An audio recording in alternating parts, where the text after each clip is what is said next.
unsurprisingly, they're about the changes that people have been having to adjust to over the past year or so. So we've been talking a great deal about the safeguarding that is related to staff or volunteers working from home, the well-being of people who are actually delivering at the moment, because that's really important. And of course, the whole aspect of going digital and online safeguarding.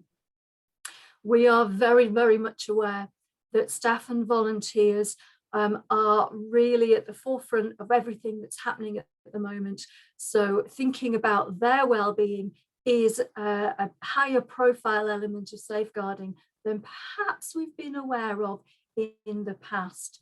So we're keeping an eye on that whole situation regarding stress and burnout and possible trauma from the situation we're all dealing with.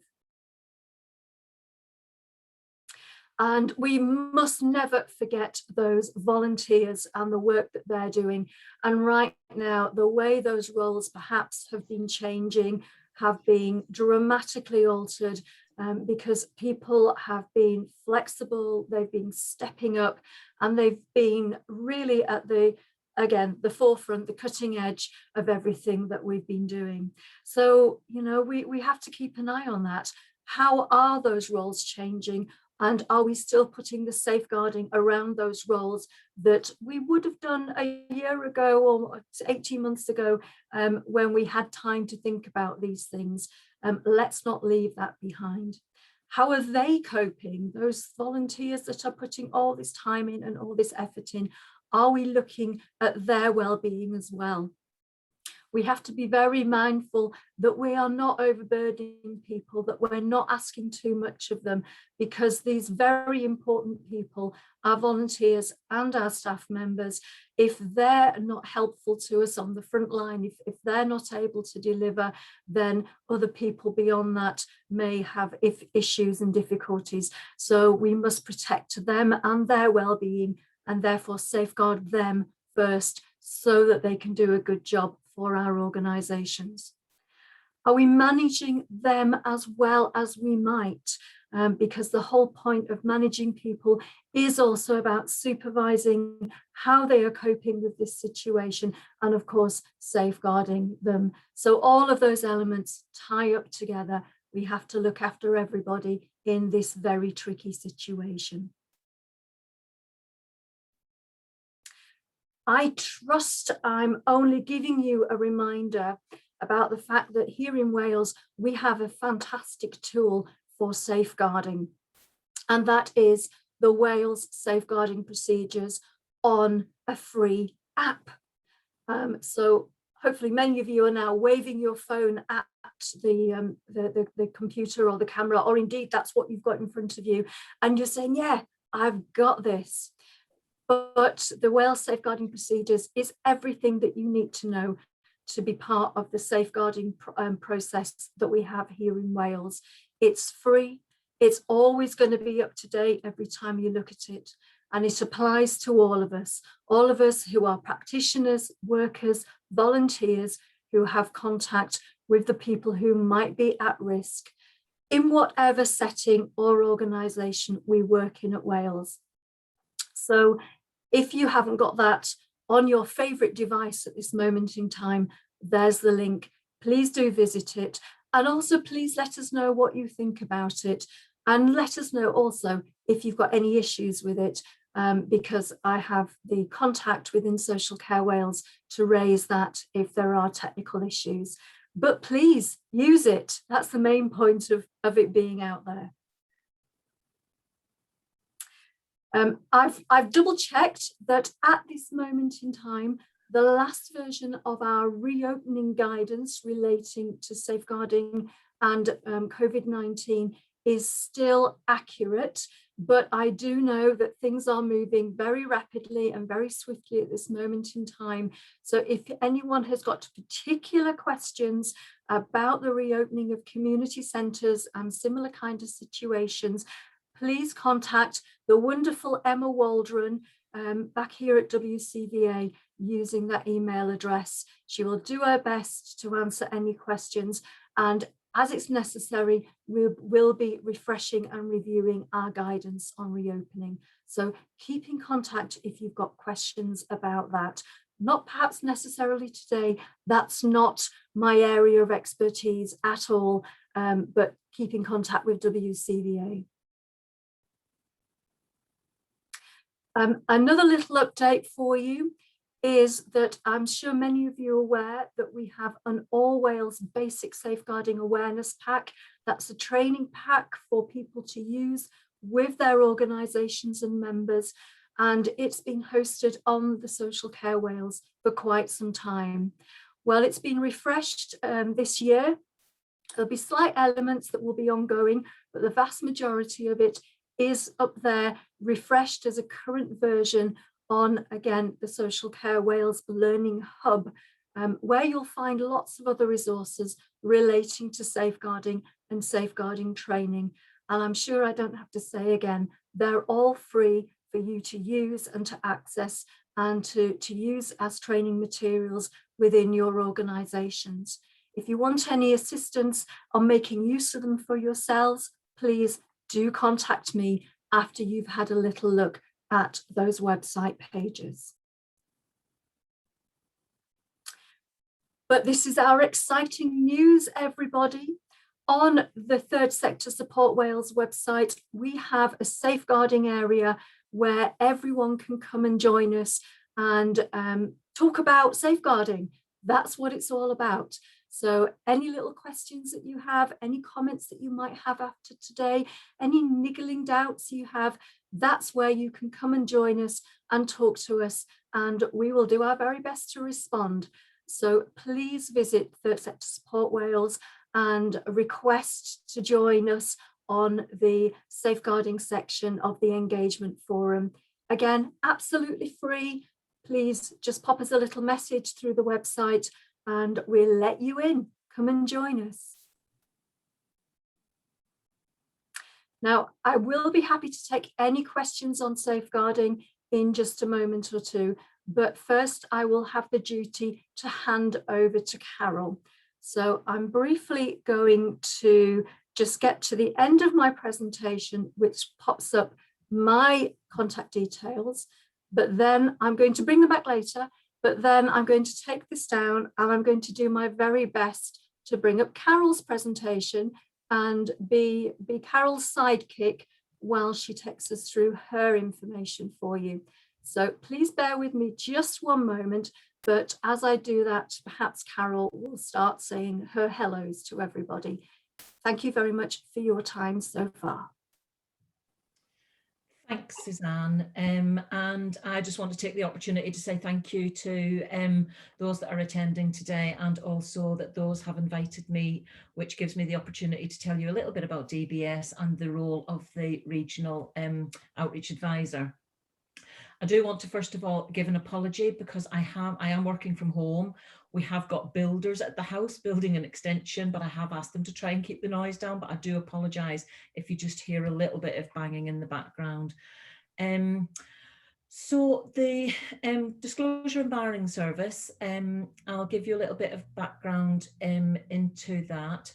In 2020, it was fed back, well, part of the feedback we get from evaluations and questionnaires and things like that and customer service satisfaction surveys, it was noted that DBS was a bit of a hard to reach organisation in terms of knowing who to contact and actually having a point of contact if there was any queries in relation to concerns with people working with children and vulnerable adults. DBS listened to that, and in 2020 they ran a pilot where they put a regional outreach officer into Wales and they put one into East Midlands, and they ran that as part of a pilot. It wasn't to full complement in terms because then COVID kicked in after that and was put in place, but even to the limitations that the two people had to work under, it proved really, really successful to have somebody on the ground in each region. And DBS kind of listened to that and they followed through. And then in November last year, they actually appointed 6 regional outreach officers, and we have just been renamed in April to regional advisors. So I am your point of contact and I am your regional outreach advisor for the whole of Wales. Okay, so that's how I've come into post. Next slide, Suzanne, please. So the purpose of DBS is protecting the public by helping employers to make safer recruitment decisions and by barring individuals who pose a risk to vulnerable groups from working in certain roles. And our vision is about making that recruitment safer. It's being a visible, trusted and influential organisation, providing the outstanding quality of service to all our customers. And that's both external and internal. And we want where people understand the important safeguarding contributions that we can make, and we feel proud to work here. As I say, I came into post in November last year. Safeguarding is a passion of mine, and I've worked in safeguarding for quite a few number of years. I'm not going to give away my age completely, but I have worked in safeguarding for a long time. So I do feel really proud to be able to work for DBS and actually to come from it from a different perspective. My experience has been a lot of frontline managing practitioners who are out there on the ground. So to be able to come from this strategic level is really good for me. Okay, next slide, Suzanne, thanks. So in terms of DBS, I think there's a myth that DBS actually make up some of the rules and regulations that we work to, but actually DBS and all of the functions that we do are actually on behalf of government, and we are bound by legislation.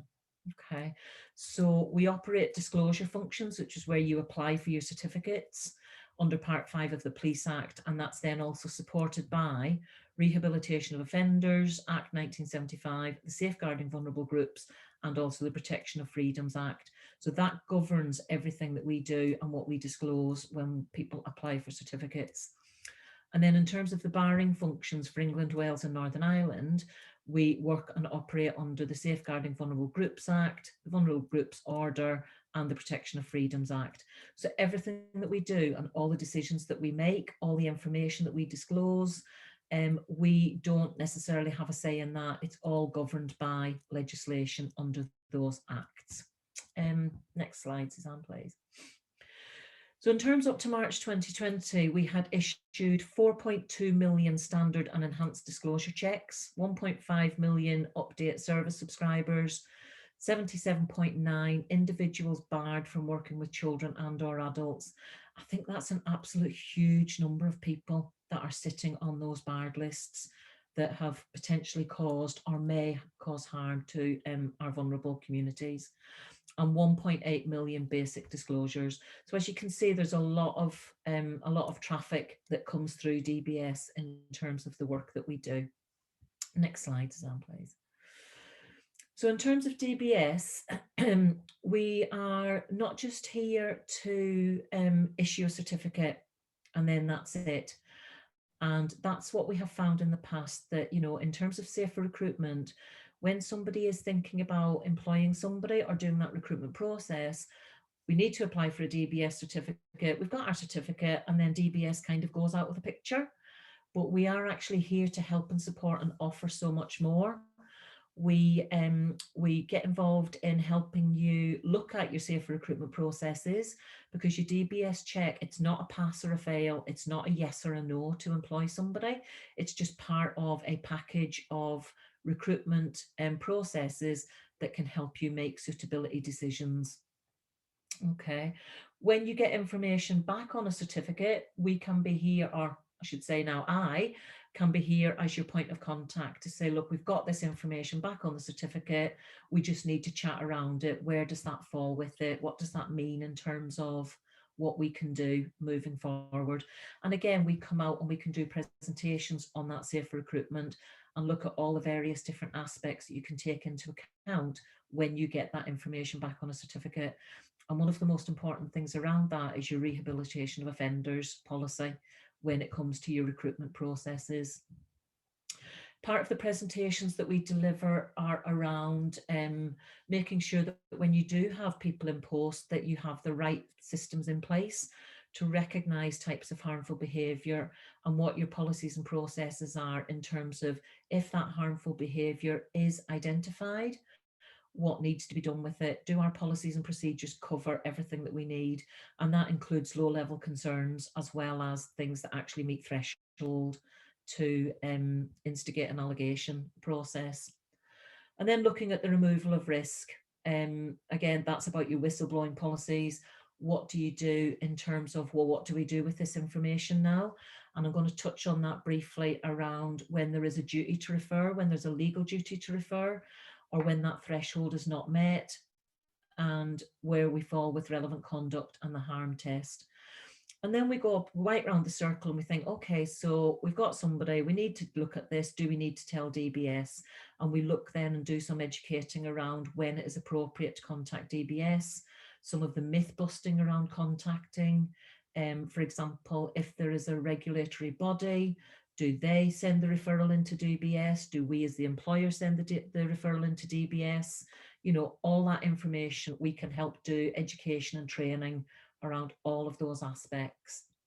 So we're not just here to issue the certificate, we're here through the whole life cycle of your safer recruitment process. Okay, next slide, Suzanne, please. So in terms of myself as a regional outreach, my purpose for the role of my job is to work collaboratively with organisations to promote that safer recruitment, to ensure that we are a visible and trusted influential organisation. I think having come into post in November, I did have some personal circumstances which kind of took me out a little bit for January and the beginning of February. But since February, I think my name has started to spread quite wildly round the Wales region. And that's really, really good, because I want people to know that I'm here. I want to be visible. And I want people to be able to trust that they can contact me and that I will provide that level of support. And again, that's about providing that outstanding quality of service to the region. And to raise awareness of DBS as a safeguarding organisation, as I've touched on, it's not just about issuing a certificate. We are here for safeguarding through the life cycle of safer recruitment. The regions that we've got, I've mentioned that we have got 6 regional officers in post, and at the minute we are covering the northwest of England, northeast, East Midlands, Wales, Northern Ireland and Greater London. And there are plans to bring in, I think it's another 5 regional advisors. So we then will cover the whole of England, all of Wales and Northern Ireland. But for you guys, you're covered in Wales as I'm in post. So next slide, Susanna, please. Thank you. So how I'm going to be visible and available to you guys is about developing and maintaining new and existing relationships with stakeholders at that regional level. So looking across, I've already made connections with all the safeguarding boards.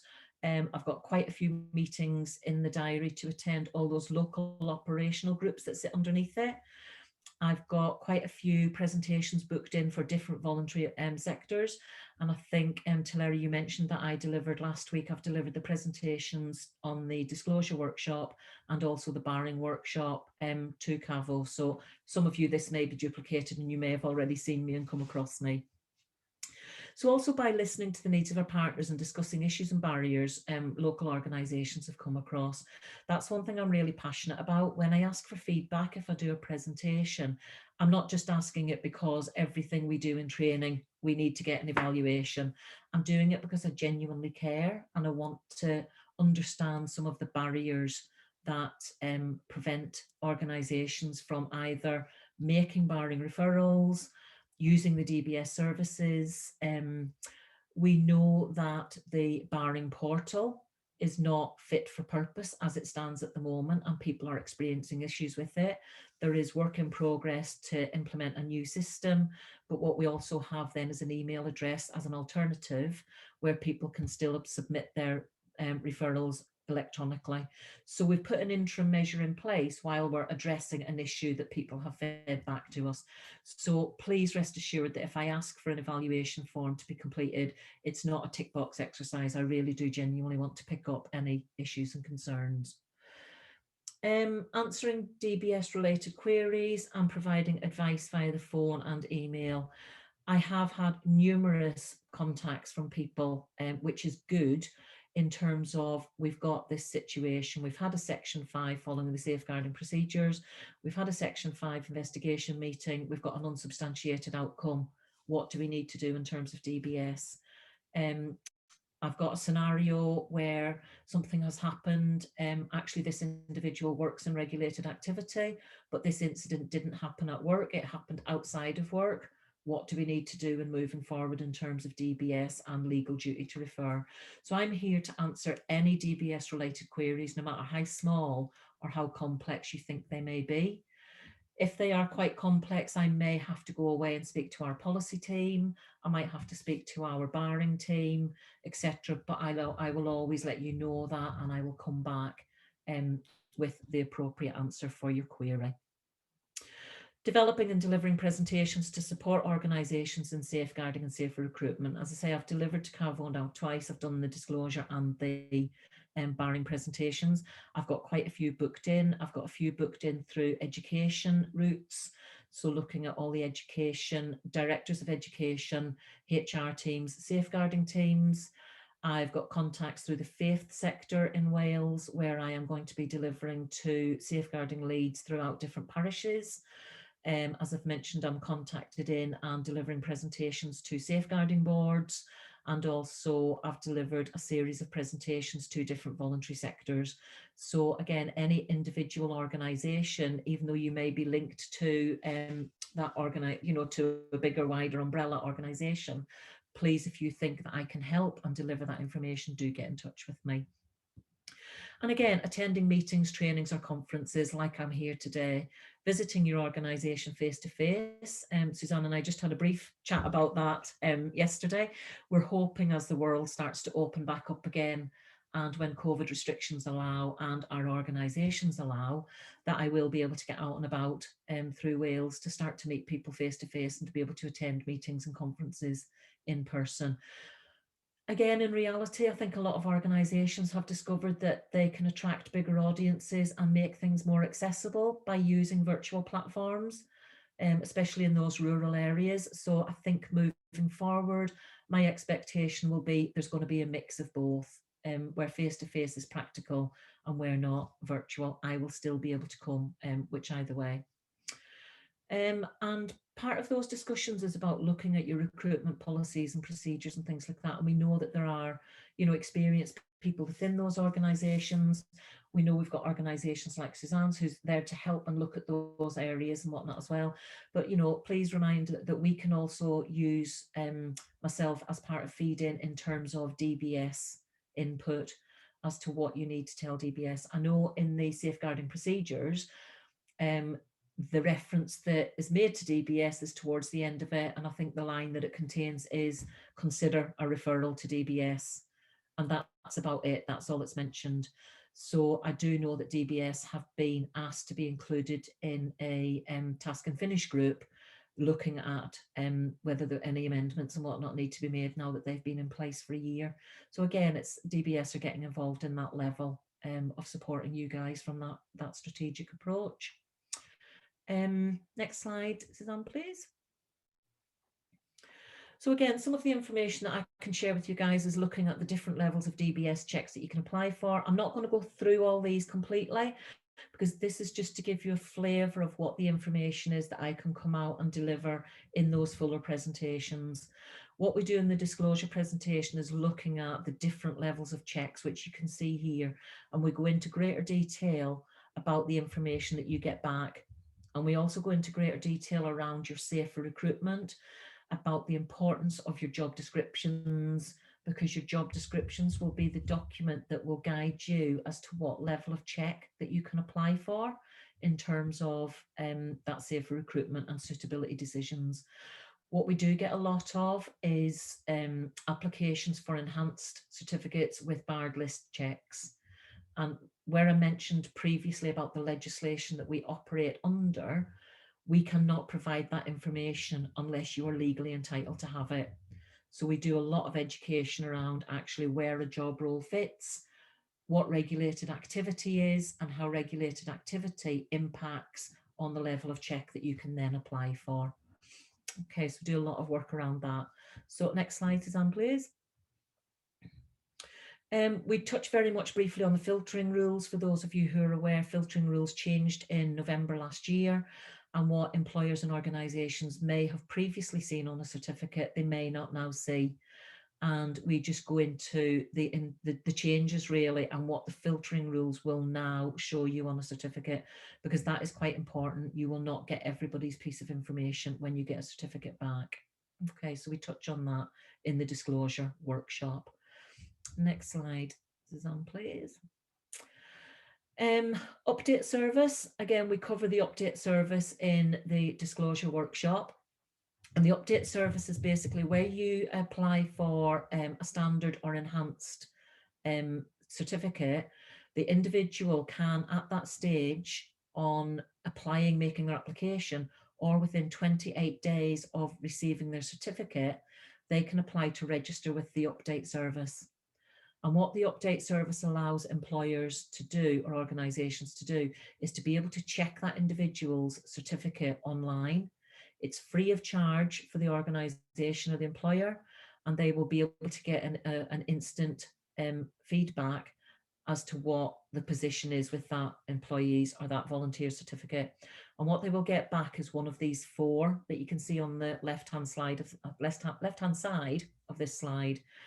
You'll get back that no new information exists, which means the certificate that you hold and that individual holds is still current. If the original certificate contains no relevant information, which means that there's nothing there to come back with. New information exists. What you will not get is what that information is. You will literally just get new information exists, but what that tells you is that something has changed in that individual's disclosure record, and you would then need to apply for, or get them to apply for, a new DBS certificate. And there is no record of the certificate in the service, and that means potentially that the individual's subscription to that service has lapsed. So although it's free for employers and individuals to be able to check the certificate, there's an annual fee of £13 a year for the individual to register with it, and they can register as many certificates as they want with that update service. I do know, for example, for myself, I currently hold 5 DBS certificates for different areas of work that I'm involved in. So I could register all 5 of those certificates if I chose to on the update service. So each one of those organisations and employers could just go in free of charge and check that nothing has changed on my DBS certificates. Okay. As was mentioned there, the benefits of that is the faster results. You will know instantly if there's been a change or if you need to get a new certificate. Okay. One of the main benefits about the update service, and this is coming from feedback and experience through where we're at, if somebody changes position within an organisation, it's very often, and I am going to use the words very often, not thought about to have their DBS certificate checked, because what they may be moving from is not being in regulated activity to regulated activity, depending on the role that they're moving to and from. So we do find that certificates don't get looked at or reapplied for when people are moving within organisations. And that can be just a change of job role, it can be personal development, it can be promotions, it can be that somebody just wants to change of scenery and what the job that they do and things like that. So that's all part of our safer recruitment information that we share. Next slide, Susanna, please. So when it comes to where concerns have been raised, we look at a legal duty to refer. And who has a legal duty to refer? And we cover this in a lot more detail in the barring presentation that we deliver. And who has a legal duty to refer? A regulated activity provider. So employers or voluntary organisations who are responsible for the management or control of regulated activity and make arrangements for people to work in regulated activity. And that's one of the points that we raise in both the disclosure and the barring workshop, because it covers both, is getting that level of understanding as to what regulated activity is under the legislation that dictates it. And so we deliver that in both of the workshops. Personnel suppliers, and this crops up quite regularly again, an employment business, employment agency, or an education institution that makes arrangements with a person with a view to supplying that person to employers to undertake regulated activity. A lot of people these days, where they have gaps in recruitment, will use employment agencies to bring in people to fill those gaps. and employment agencies also have responsibility and a legal duty to refer if they have provided that individual to an employer to work in regulated activity. Next slide, Susanna, please. Again, when you must refer is when two main conditions have been met. Again, there's some myth busting around these. The first condition is when you withdraw permission to engage in that regulated activity, and that is whether or not the person has been dismissed, redeployed, retired, redundant, or resigned. And there is a thought process out there, I'm not going to say it's widely across there, but it does exist, is that if somebody has actually resigned or left their position because an investigation has started, that, you know, some of the thought process is, well, they've left now, so it doesn't matter anymore, they've gone, so they're no longer a risk. But actually what can happen is that they can go on to work in other sectors and still have access to the vulnerable within our communities. So even if somebody has been dismissed, retired, redundant, or resigned, the legal duty still applies for you to refer. Redeployed, if they have been removed from regulated activity in another part of your organisation while you have an investigation undergoing, the legal duty to refer still applies. And the second condition is that the person has either engaged in relevant conduct, satisfied the harm test, or received a caution for or a conviction, or been convicted for a relevant offence. Okay. And again, in the presentations that we do, we go into greater detail around relevant conduct, and we look at the harm test, and we look at and talk about the different levels of harm that would satisfy the harm test. And that's even if an unsubstantiated outcome through your investigative procedures. When it comes to convictions and cautions, in case of criminal proceedings, it's the avoidance of doubt is the threshold for that conviction. When it comes to barring within DBS, it's based on the balance of probability. So it is more than likely to have happened than not. So you can still go through a criminal process, get a not guilty verdict, but still have a duty to refer, or can refer even if the legal duty is not met, into DBS, because the threshold for barring somebody from working in that sector is lower than it is through the criminal procedures. Okay, next slide, Susanna, please. So again, I've just given you a brief taster and hopefully a teaser of some of the things that we cover in the fuller workshops. But on dbs.gov.uk, you will find all these different links. Guidance leaflets, and those guidance leaflets, especially around the regulated activity with adults and regulated activity with children, are available in both English and Welsh language. DBS check process explained, there is a video that goes through that, and that's about your disclosure certificates when you apply as part of that recruitment process. Referral guidance and how to make a good quality barring referral, all of which I go into greater detail in the workshops. Next slide, Susanna, please. Okay, so again, like Susanna, here's my contact details. Carol-Ann.Eland, but please, I do just go as Carol. Carol-Ann.Eland@dbs.gov.uk. And also we have the generic DBS regional outreach box. So if you were to email me personally and I am on annual leave or not available for whatever reason, you will get a link to, in my automated response, you'll get a link to the regional outreach email address, where my colleagues that I mentioned that are in the other regions would pick up the query in my absence. So you'll always have somebody to be available. Customer service number there, you'll see that you've got 190/191. 190 is in English language. If you replace that with 191, it's available in Welsh language. Okay, and then customer service at dbs.gov.uk and our website. And I think that's me for any questions. Sorry, I feel as if I've spoke quite a long time there, but hopefully it's been useful. Yeah. Diolch yn fawr both. We do have some questions in the chat, so let me just go back to them. I was absolutely astounded at 77.9 barred people. That was up to March 2020, Jackie. We haven't got that, will be higher now. Okay, and there was a question that came after I posed that saying, wow, that's really high. there was a question that came saying, do you split that down into the sectors that they represent? I don't have access to those figures. Our research team within that may have that information, but we don't, that doesn't get shared with us individually, because to do the work that we do within our regional team, we just need to know that that's a high number. And what we want to do is to be able to make sure that any concerns, and it's not about reducing that number, because obviously if there are concerns out there, we want these people to be highlighted and we want to know about them. So it's just to give an indication of the level of safeguarding issues there are out there in our communities. That's superb. We've got a question from Jane Dodgen. I hope I've said that right. What is a section 5, please? Shall I take that one? You want to take that, Susanna? Yeah.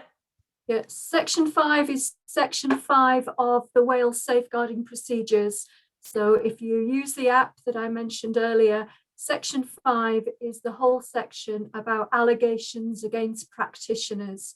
So it replaces completely separate bits that we had under the All Wales Child Protection Procedures and the procedures for protecting vulnerable adults that were very different and had 2 completely different names. And what we have now is one section, section 5, and whether you visit the app through the adult pathway or the child pathway, the section 5 is exactly the same at the end of both of those pathways. So that gives you your details on what to do if there is an allegation against a practitioner, that's a worker or a volunteer, who is placed in a role with contact with adults at risk or children. And the procedure is pretty much exactly the same, and it's very clear. If you've got any concerns about that, again, if you want to send me an email at any time, I'll be happy to try and broaden that out a bit for you. Wonderful, thank you, Suzanne. And a question from Catherine Sheen. Is it still free for volunteers to use the update service? My understanding is it is still free, and it's free for volunteers for standard and enhanced checks, as well as the update service. Yeah. Perfect, wonderful, thank you. And then we work with learning disabled adults. Would everybody in the organisation have to have a DBS check? And would they be able to have the cheaper one? Or is there a need to go for the enhanced disclosure? Funds being a major criteria. So I would say that funding for paying for DBS checks needs to really be at the forefront of your mind if you're working with children and vulnerable adults, doesn't it? But Carol, I think maybe yourself would come in for the answer to that. Yeah, I so wish, Jane, it was a straightforward answer. I so wish it was a yes or a no, but it very much depends on whether they are classed as being in regulated activity or not. And an example that I could use for that is if, for example, in a residential home, a volunteer was going in on a weekly basis in terms of like well-being, to maybe do residents' hair, to maybe do manicures, things like that, they would not be classed as being in regulated activity. And therefore they would only be entitled to have a lower level of check. If an individual was going in, say, for example, a chiropodist was going into that same care home and they were going in to provide treatment, which is part of healthcare and is provided in that individual's healthcare plan, then they would be classed as being in regulated activity and therefore be entitled to the enhanced with barred list check. And this is where we come, when we do that eligibility presentations, we stress so much importance on the job descriptions and being very, very clear about what role somebody is going in to do. And that includes volunteers, not just paid members of staff, to be very, very clear about what exactly is that individual going to be doing. And in terms of regulated activity, again, I wish it was black and white, but it's not, because somebody might not fall into regulated activity based on the job description, but they may fall into regulated activity dependent on a specified establishment. So for example, working with children, they may not fall into regulated activity because their job description doesn't bring them into contact with children, as in teaching, providing advice and guidance. However, because they work in a school, if they met the frequency test, which is more than 3 days in a 30-day period, have the opportunity to come into contact with children, they're working there for the purpose of the establishment, and it's not a temporary role, then they do fall into regulated activity. And an example of that is a caretaker. So although they're not a teacher, so their job description doesn't bring them into regulated activity, but because of where they work, they then do class as it. So it really is a complex area. And that's why we go into such detail around regulated activity and job descriptions, and having that process right at the very beginning, which then helps you to take it forward. I apologise, that's a long-winded answer, but it's not a black and white area. It's a great answer. And I think that leads me into a question that I have for both of you, really, in relation to organisations that are working with children, vulnerable adults. Is it necessary to actually DBS the trustee board or the board of directors? Can I take that one? You can, Suzanne. The guidance from both the DBS and the Charity Commission is that where you have trustees who are making welfare decisions about adults at risk and children within their organisation, it is good practice to use an enhanced DBS check, and that's the eligibility criteria for trustees who are sitting around a table making those decisions. Quite clearly, if those trustees have other tasks and roles where they are more hands-on, more frontline in the organisation, then you would check to those activities, which may be regulated activity.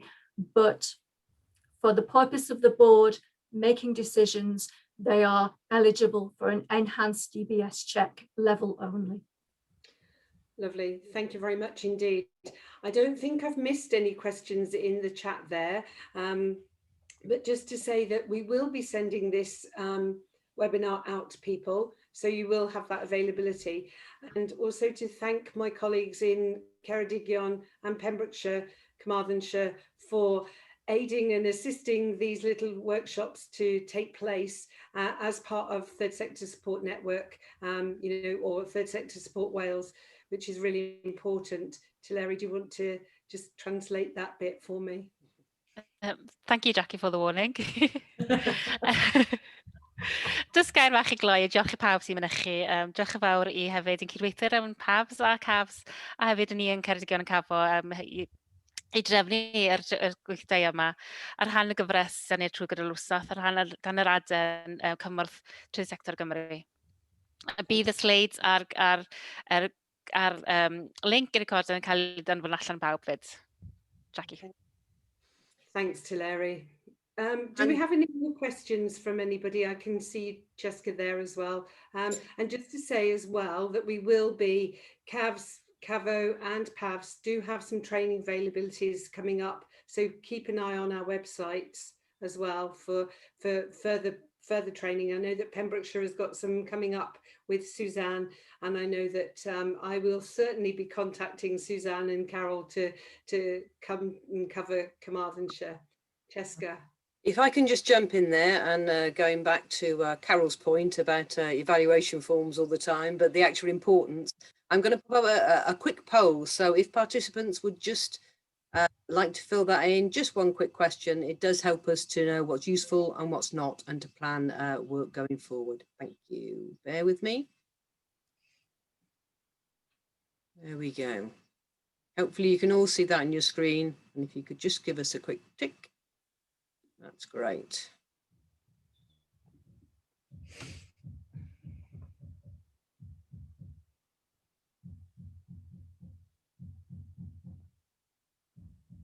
Whilst you're all clicking away, can I just say I've spotted Catherine's comment in the chat box, and certainly I can make my slides available for everybody after this event. So I'll send them across to you, Jackie, Cheska, whichever of you would want to have them, and mine are I'm very happy for you to share out with the participants. So thank you. Thank Yes, you. great, Suzanne. If you can send them through to me, I'll circulate the slides, a copy of the recording, and I think we were going to put in a link, weren't we, as well, which I can't quite remember, but I'll remember. We've got the link there in about the safeguarding app. That's right. Yes, the safeguarding app. I'll include that in the email. If nobody's got any further questions, then we'd like to thank you all for attending today. I'm sure that Carol will be more than willing to share her slides as well, and Absolutely. that you get a copy of those. So thank you very much indeed. You've now got a few minutes to go and grab a cup of tea or whatever you need to go and do before you probably go to another meeting at past or something like that. Thank you. Diolch yn fawr. Thank you for having us. Thank you for listening. Thank you very much, everybody, and hope to be in touch soon. Okay, take care. Bye. Bye. Well.